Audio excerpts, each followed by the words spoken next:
Havia duas meninas no corredor, olhos castanhos. A mais velha franzindo a testa com um gesto que Daniel Albuquerque conhecia muito bem, porque era o mesmo que ele fazia diante de qualquer coisa que não entendia. Ele conhecia aquele gesto porque era o dele. E naquele instante, no corredor do quarto andar de um hotel em Salvador, Daniel percebeu que o mundo que havia construído com tanta precisão, os contratos, as rodadas de investimento, as capas de revista, os prêmios de inovação empilhados sobre a escrivaninha do escritório em Belo Horizonte, nenhum daquilo significava absolutamente nada diante de duas crianças que ele nunca havia visto. Crianças que carregavam o seu rosto, crianças que ele não sabia que existiam.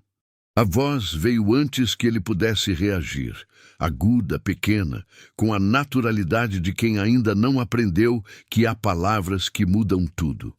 Mamãe! E Laura Menezes virou o rosto.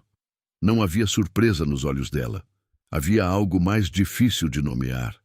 Uma espécie de serenidade carregada, a expressão de quem sabia que aquele momento chegaria um dia e havia decidido há muito tempo como recebê-lo. Não com caos, não com gritos, com o silêncio firme de quem já processou a tempestade inteira antes que ela chegasse para o outro. Daniel ficou parado, não disse nada, e esse silêncio, esse exato silêncio de 3 segundos no corredor de um hotel, onde ele jamais deveria estar, era a confirmação de tudo que ele havia escolhido não enxergar nos 3 anos em que viveu ao lado de Laura, sem de fato vê-la. Ela havia ido embora. Havia reconstruído uma vida inteira. Havia gerado, parido e criado 2 filhas. Sozinha. E ele naquele momento era apenas um estranho no corredor. Para entender o peso daquele instante, é preciso recuar no tempo. É preciso conhecer o homem que Daniel Albuquerque havia se tornado antes de entender o homem que ele ainda não era. É preciso entender Laura, não como personagem secundária de uma história de amor, mas como protagonista de algo muito maior. A história de uma mulher que escolheu a si mesma quando ninguém mais ao redor parecia perceber que ela estava desaparecendo. Esta não é uma história sobre fracasso. É uma história sobre o custo invisível do sucesso e sobre o que acontece quando alguém finalmente apresenta a conta. Se essa história tocou algo em você desde as primeiras linhas, se inscreva no canal agora, porque o que vem a seguir vai mudar a forma como você enxerga ambição, ausência e o que realmente significa estar presente. O corredor permaneceu imóvel por mais alguns segundos. As meninas olhavam para Daniel com a curiosidade tranquila de quem ainda não entende que há coisas que não têm resposta simples. E Daniel, pela primeira vez em anos, não tinha nenhuma estratégia, nenhum plano, nenhuma projeção de resultado. Tinha apenas a consciência súbita e irreversível de que alguma coisa havia sido perdida muito antes de ele perceber que poderia tê-la. Daniel Albuquerque havia aprendido muito cedo que velocidade era virtude. Cresceu vendo o pai tratar o cansaço como medalha. Aprendeu que a agenda cheia era sinal de importância e que parar, verdadeiramente parar, era coisa de quem não tinha ambição suficiente. Com 26 anos, fundou a Albuquerque Tech, com 2 sócios e uma planilha que ninguém levava a sério. Com 34, capa de revista. Cada etapa confirmava o que ele já acreditava. O método funcionava. Tudo tinha um preço e tudo tinha um retorno esperado. Era só uma questão de equação. O problema com equações é que elas só funcionam quando todas as variáveis estão na fórmula. Laura entrou na vida de Daniel numa tarde de quinta-feira em São Paulo. Ela era consultora de projetos sociais e não se impressionou com o pitch que ele apresentou para uma plateia de investidores. Quando todos aplaudiam, ela anotava algo num caderno pequeno com capa verde. "O que você estava anotando?" Ele perguntou depois, levemente irritado pela indiferença. "Uma pergunta que você não respondeu." ela disse sem levantar os olhos. Aquilo o fascinou. Ela via pessoas onde ele via processos, via impacto onde ele via escala. Nos primeiros meses, Daniel achou essa diferença estimulante. Com o tempo, começou a tratá-la como ruído, não com crueldade calculada. Era algo mais sutil, a ausência gradual, o jantar cancelado por reunião, o final de semana invadido por demandas urgentes, a conversa interrompida porque o celular vibrava com algo importante. Daniel nunca achava que estava fazendo algo errado. Achava que estava construindo algo, e construir, para ele, justificava quase tudo. Havia uma cena que voltava para Laura nos meses que antecederam a decisão de ir embora. Uma noite comum de terça-feira, ela havia preparado jantar. A receita da avó, o tipo de coisa que não tem nada de extraordinário, mas carrega uma quantidade enorme de intenção. Daniel chegou às 10h30, olhou para a mesa posta e abriu o notebook ao lado do prato. Jantaram em silêncio. Depois, ele foi direto para o chuveiro e dormiu antes da meia-noite, porque tinha reunião às 7h. Laura lavou os pratos sozinha. E foi naquele momento, com as mãos na água fria e o apartamento vazio de presença, que entendeu com clareza. Havia se tornado parte da logística da vida de Daniel, não parte da vida em si. O divórcio não foi uma guerra, foi uma formalidade. Daniel tentou no último instante negociar, falar em ajustes, em reorganização de prioridades. Laura o ouviu com paciência. Você está negociando, ela disse. Mesmo agora, você está tentando encontrar a solução mais eficiente. Ele não soube o que responder. Assinaram os papéis num cartório no centro de Belo Horizonte numa manhã de outubro. Laura saiu com a sensação de quem acabou de colocar os pés no chão depois de anos equilibrando num fio. Daniel saiu com a sensação estranha de quem termina uma reunião importante e não sabe ao certo o que ficou decidido. Ela foi embora 3 dias depois. Recife. Sem avisar, sem endereço. Daniel olhou para a mensagem breve que a secretária de Laura enviou. Digitou 3 respostas, apagou as 3 e voltou para a planilha de projeções do 3º trimestre. O trabalho, como sempre, estava esperando. O que ele não sabia era que Laura carregava consigo naquela viagem algo além da própria reconstrução. Ela ainda não sabia disso também, mas o corpo sabe antes da mente. E a vida, às vezes, toma decisões antes que qualquer um dos envolvidos perceba que uma escolha estava sendo feita. Recife recebeu Laura sem cerimônia. Ela chegou com 2 malas e a sensação de quem salta de um trem em movimento e só percebe a coragem depois que os pés tocam o chão. O trabalho na cooperativa começou na primeira semana. O salário era modesto, a burocracia constante, mas havia algo que Laura não sentia havia anos. A certeza de que o que fazia importava para alguém que estava na mesma sala. Ela chegava cedo, aprendia rápido, ouvia muito. As mulheres da cooperativa notaram isso antes de qualquer outra coisa. Não o currículo, a escuta. Era uma habilidade cultivada por necessidade, anos aprendendo a existir num espaço que não era inteiramente dela. A gravidez veio 6 semanas depois. Laura ficou parada diante do resultado por um tempo que não soube medir. Pensou em Daniel, escreveu um e-mail, apagou, reescreveu, nunca enviou. Não era raiva. Era a certeza de que contar significaria reentrar numa dinâmica da qual havia acabado de sair. Que ele trataria a notícia como uma variável nova num problema a ser resolvido. Que tentaria, com a melhor das intenções, assumir o controle de algo que pela primeira vez era só dela. Ela guardou o silêncio e carregou a escolha. Meses depois, o ultrassom mostrou não uma, mas 2 presenças. A técnica sorriu. Gêmeas. Helena e Sofia nasceram numa madrugada de março. Helena veio primeiro, com choro forte. Sofia veio depois, mais quieta, e ficou alguns segundos antes de respirar. Segundos que Laura nunca esqueceria. Sofia apresentou uma condição respiratória leve. Nada grave, disseram os médicos. Mas nada grave tem peso diferente quando é você, sozinha, às 3 da manhã, ouvindo uma respiração pequena e irregular, sem ninguém para dividir o medo. Laura aprendeu a reconhecer cada som. Aprendeu da única forma que realmente ensina, no escuro, sem manual. Do outro lado do país, Daniel recebia o prêmio de empreendedor do ano numa cerimônia em São Paulo. Discursou sobre resiliência e foco. A plateia aplaudiu de pé. De volta ao hotel, pegou o celular e rolou as conversas antigas. Parou numa foto de Laura num domingo em Ouro Preto.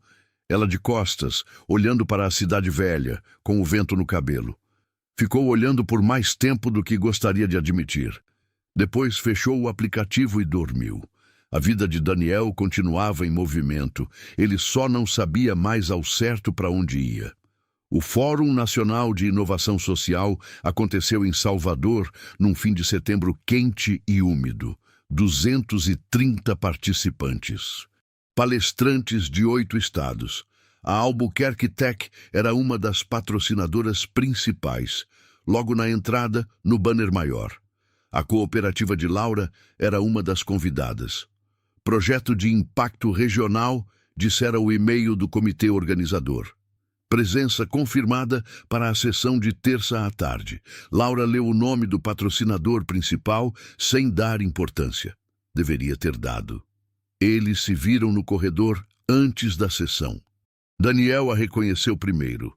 A postura, o jeito de caminhar, aquela forma de olhar para o ambiente como quem está avaliando onde pode ser mais útil. Ele parou.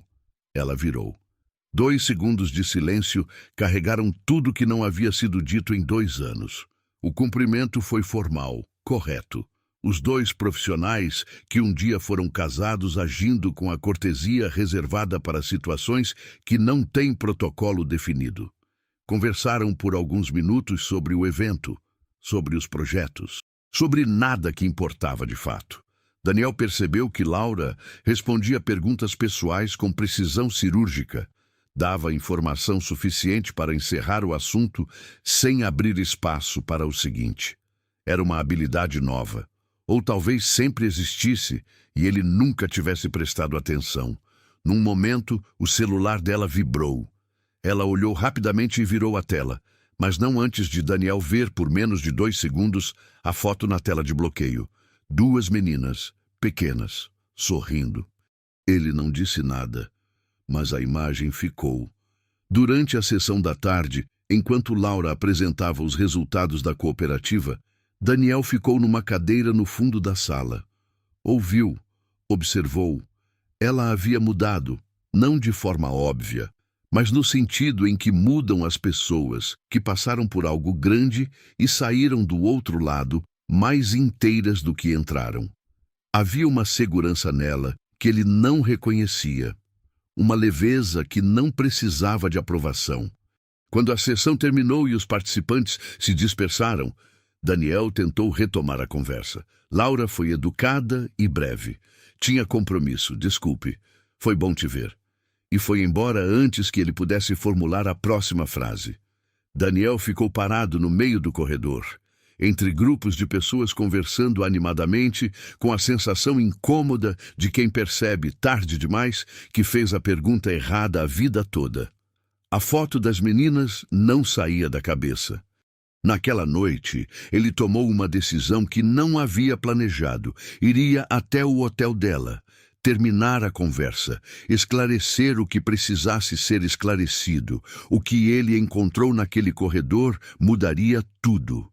Daniel chegou ao 4º andar do hotel às 9h20 da noite.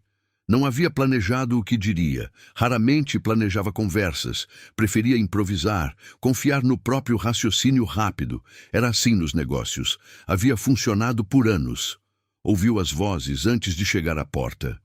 2 vozes agudas, infantis, sobrepostas, o tipo de barulho alegre e caótico que só crianças pequenas produzem. Depois, a voz de Laura baixa e firme. Já. Deixa eu abrir a mala primeiro.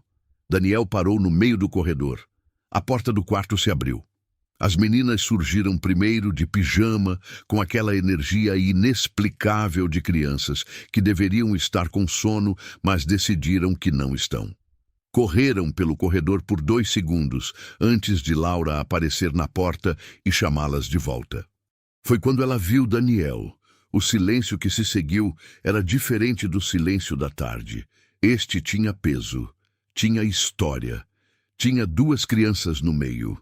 A mais velha virou o rosto para Daniel com curiosidade direta, sem filtro, e franzeu a testa. Aquele gesto. Daniel conhecia aquele gesto porque era o dele, o mesmo movimento involuntário que fazia diante de qualquer coisa que não entendia imediatamente. Havia fotos de infância provando isso. Sua mãe sempre comentava. O mundo não parou de forma dramática, parou da forma mais silenciosa e definitiva possível. Um detalhe pequeno, físico, irrefutável. Laura, ele disse. Só isso. Ela não respondeu imediatamente. Olhou para as meninas, depois para ele, e nessa fração de segundo, Daniel viu tudo o que precisava ver. Ela sabia que ele havia entendido.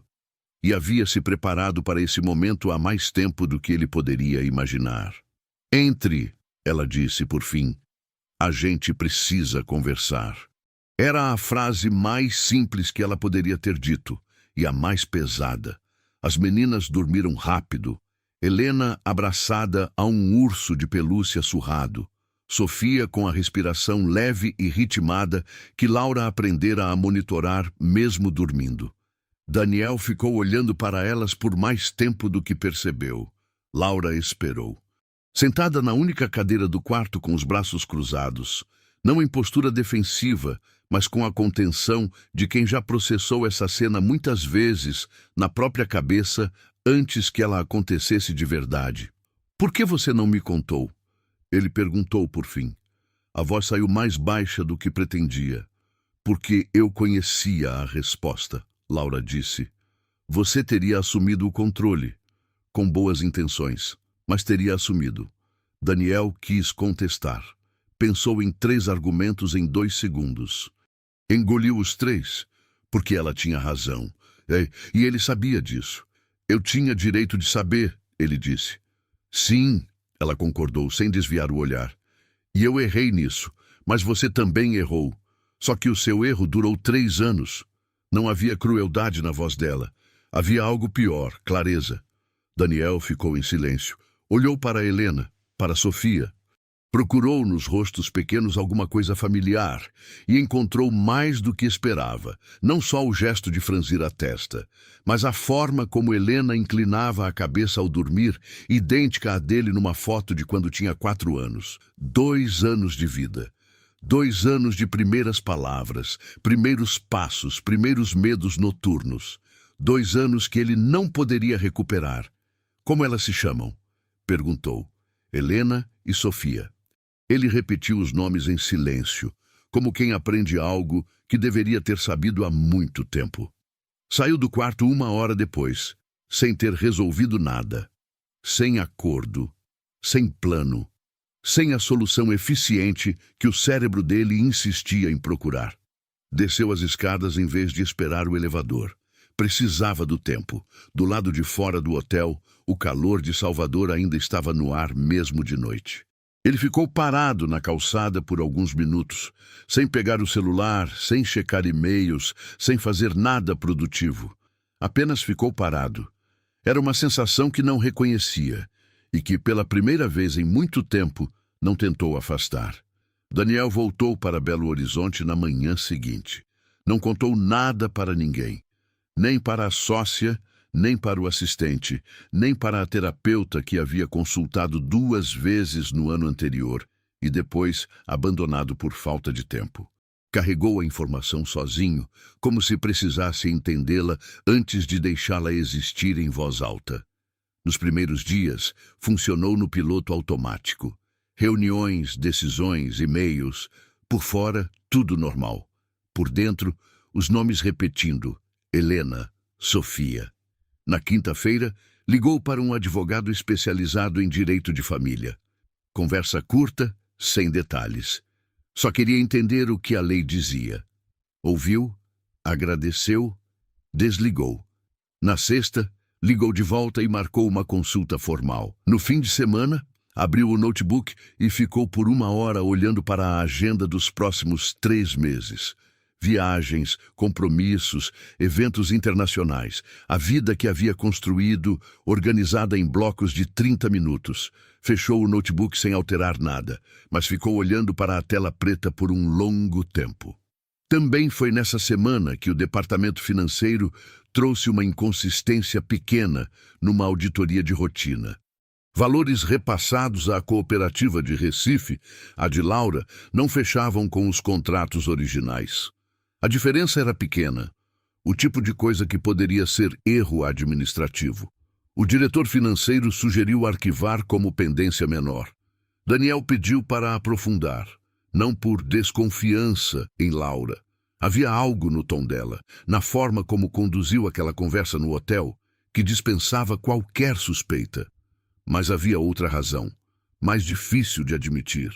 Ele precisava de algo concreto para resolver. Um problema com bordas definidas, uma situação em que sua forma de operar ainda funcionasse. A auditoria foi reaberta na segunda-feira seguinte. 2 analistas, acesso completo aos contratos dos últimos 18 meses. Daniel não disse por quê, disse apenas, me tragam tudo. Enquanto isso, em Recife, Laura recebia uma ligação de Lisboa. Uma mentora portuguesa, referência no setor de impacto social, apresentou uma proposta direta: expandir o modelo da cooperativa para Portugal. Financiamento garantido, moradia, estabilidade para as meninas. Laura ouviu com atenção, agradeceu, pediu prazo para pensar. Depois sentou no chão do quarto das meninas, as costas na parede, e ficou ouvindo Helena e Sofia dormindo. Uma oportunidade assim não aparecia 2 vezes. Ela sabia disso. Mas havia algo mais que ela ainda não sabia nomear. Uma hesitação que não era medo, não era comodidade, não era nada que coubesse numa planilha de prós e contras. Era a sensação de que a história ainda não havia terminado. E que partir agora seria, de certa forma, fugir antes do fim. Os 2 analistas levaram 11 dias. Daniel recebeu o relatório numa terça-feira de manhã, antes da primeira reunião. Leu em pé, ao lado da janela. Releu sentado. Depois ficou um tempo sem fazer nada. Não era erro administrativo. Marcos Vidal, diretor de parcerias da Albuquerque Tech, há 4 anos, havia construído ao longo de 18 meses um esquema simples e quase invisível. Contratos superfaturados com entidades parceiras, assinaturas digitais reaproveitadas sem autorização e repasses fracionados que individualmente não disparavam nenhum alerta. A cooperativa de Laura havia sido usada como uma das pontas, sem que ela soubesse, sem que qualquer pessoa da cooperativa soubesse. Laura era inocente, isso ficou claro na segunda página. O que não ficou claro de imediato era o tamanho do estrago. Daniel convocou o jurídico naquela manhã. Instrução direta. Apuração completa. Sem comunicar Marcos até que tudo estivesse documentado. Nenhum vazamento interno. Marcos continuou trabalhando normalmente naquele dia. Respondeu e-mails. Participou de uma call. Almoçou com a equipe. Não sabia que o chão havia sumido sob seus pés. Naquela mesma noite, Daniel ligou para Laura. Ela atendeu depois de 3 toques, com a voz de quem estava no meio de alguma coisa. Preciso te contar sobre a auditoria, ele disse direto. A cooperativa foi usada sem o seu conhecimento. Você não tem nenhuma responsabilidade, mas você precisa saber antes que qualquer coisa se torne pública. Silêncio do outro lado. Quanto tempo você sabia? Ela perguntou. Confirmei hoje. Outro silêncio. Depois, obrigada por ligar. Ela desligou 3 palavras, sem alívio excessivo, sem gratidão performática. Apenas o reconhecimento seco de alguém que aprendeu a não esperar mais do que o necessário. Daniel ficou com o telefone na mão por um momento. Havia feito a coisa certa, sabia disso.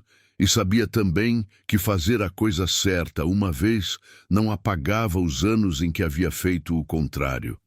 Daniel começou a aparecer em Recife, não de forma invasiva. Avisava antes. Perguntava se era um bom momento. Ficava o tempo que Laura permitia, que no início era pouco, e foi crescendo de forma tão gradual que nenhum dos dois poderia apontar exatamente quando mudou. As primeiras visitas eram formais. Ele chegava, brincava com as meninas por 1 hora, tomava café, ia embora, educado, contido, sem tentar ocupar mais espaço do que o concedido. Helena o aceitou rápido. Ela aceitava tudo rápido, com a abertura irrestrita de quem ainda não aprendeu a desconfiar. Sofia demorou mais. Ficava observando de longe, séria, antes de decidir se aproximar. Daniel respeitou esse ritmo sem comentar. Laura observava tudo isso de uma distância calculada. Via os esforços, via também os limites, os momentos em que o celular vibrava e o olhar de Daniel mudava por meio segundo antes de ele decidir não atender. A batalha interna visível apenas para quem o conhecia bem o suficiente. Às vezes ele vencia, às vezes não. Foi numa tarde de sábado que Helena perguntou sem contexto enquanto desenhava. Você vai morar aqui? Daniel olhou para Laura antes de responder. Ela não deu nenhuma indicação. Ainda não sei, ele disse, com uma honestidade que surpreendeu até a ele mesmo. Helena aceitou a resposta com um aceno de cabeça e voltou ao desenho. Sofia, que fingia não estar ouvindo, ergueu os olhos por um segundo. Só um segundo. Mas Daniel viu. Mergitis. Naquela noite, depois que as meninas dormiram, Laura disse, você está tentando, eu vejo isso. Ele não respondeu imediatamente. Mas tentar não é o mesmo que mudar, ela completou. E eu ainda não sei a diferença no seu caso. Era uma advertência. Mas era também, pela primeira vez, uma abertura. Pequena, condicional, real. Daniel foi embora com ela ecoando na cabeça, e com a clareza incômoda de que a próxima vez que desapontasse, não haveria terceira chance. A viagem não foi avisada. Laura descobriu por acaso. Helena mencionou que o pai não vinha no sábado, com a naturalidade de quem repetia algo que havia ouvido numa ligação rápida. Daniel havia cancelado a visita por mensagem, tarde da noite, com 2 linhas explicando que precisava estar em Belo Horizonte para uma reunião urgente com investidores. Laura leu a mensagem 2 vezes. Não respondeu. Ficou o fim de semana inteiro em silêncio sobre o assunto. Levou as meninas à praia. Fez compras. Dormiu cedo. Funcionou com a eficiência tranquila de quem aprendeu, por necessidade, a não depender de ninguém que pudesse não aparecer. Mas havia algo diferente nesse silêncio. Não era resignação. Era decisão sendo formada. Quando Daniel voltou e foi até Recife, ela não gritou. Não fez lista de erros. Perguntou apenas, com a voz calma de quem já sabe a resposta, mas precisa ouvir em voz alta. Eu posso confiar que você não vai desaparecer outra vez? Ele explicou. A reunião era para reorganizar a empresa, abrir caminho para sua saída da presidência executiva. Não havia contado antes para não gerar expectativas antes de ter certeza. Laura ouviu tudo. Depois disse, você sempre acha que proteger é decidir sozinho. Daniel não respondeu. A frase não precisava de resposta. Precisava de tempo e de uma escolha que ele ainda não havia feito de forma definitiva. Laura foi verificar Sofia, que havia tossido 2 vezes durante a conversa. Ele ficou sozinho na sala com a frase ainda no ar, entendendo que boas intenções e velhos padrões podiam perigosamente parecer a mesma coisa. Daniel convocou o conselho da Albuquerque Tech numa quarta-feira de manhã. Não era reunião de pauta ordinária. Os 5 membros perceberam isso pelo tom do e-mail. Direto, sem a cordialidade protocolar de sempre. Chegaram pontuais. Ele foi igualmente direto. Apresentou um documento de 4 páginas. Reorganização societária, saída da presidência executiva, permanência como conselheiro estratégico sem poder operacional. Transição a ser concluída em 90 dias. Um dos conselheiros pediu a palavra. Isso é definitivo? É, Daniel disse.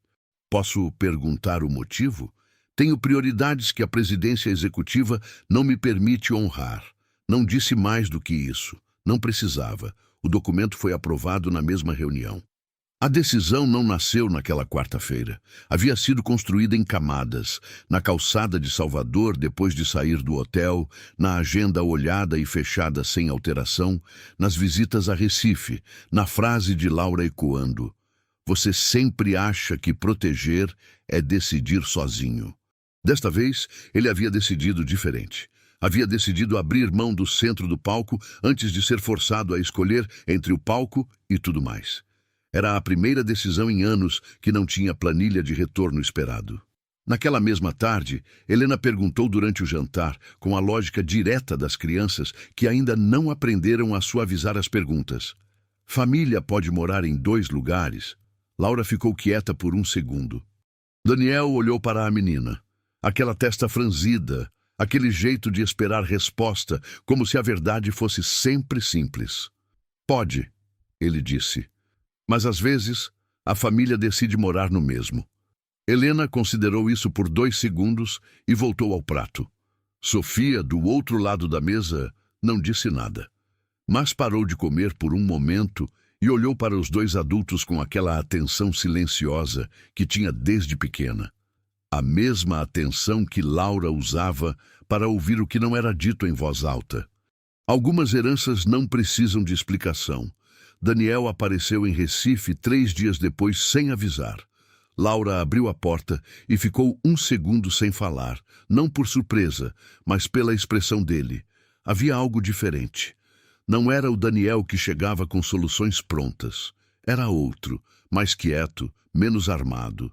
Ele entrou, cumprimentou as meninas e pediu para conversar.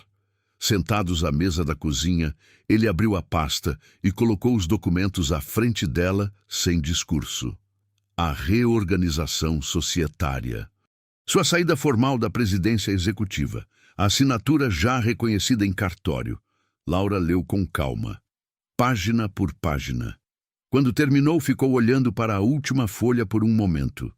"Você não precisava fazer isso", ela disse. "Eu sei", ele respondeu. "Por isso fiz." Havia uma diferença enorme entre as 2 frases, e os 2 sabiam qual era. Laura fechou a pasta e a devolveu. "Eu estava prestes a confirmar a proposta de Lisboa", ela disse. Daniel não demonstrou reação. Esperou. Estabilidade financeira, educação internacional para as meninas, reconhecimento do trabalho. Ela pausou. "Tudo o que eu precisava há 3 anos e não tinha." "Eu sei", ele disse de novo. "Você não vai me pedir para ficar?" Ele olhou para ela com uma clareza que Laura não havia visto antes. "Não", ele disse. "Eu não quero que você fique por mim.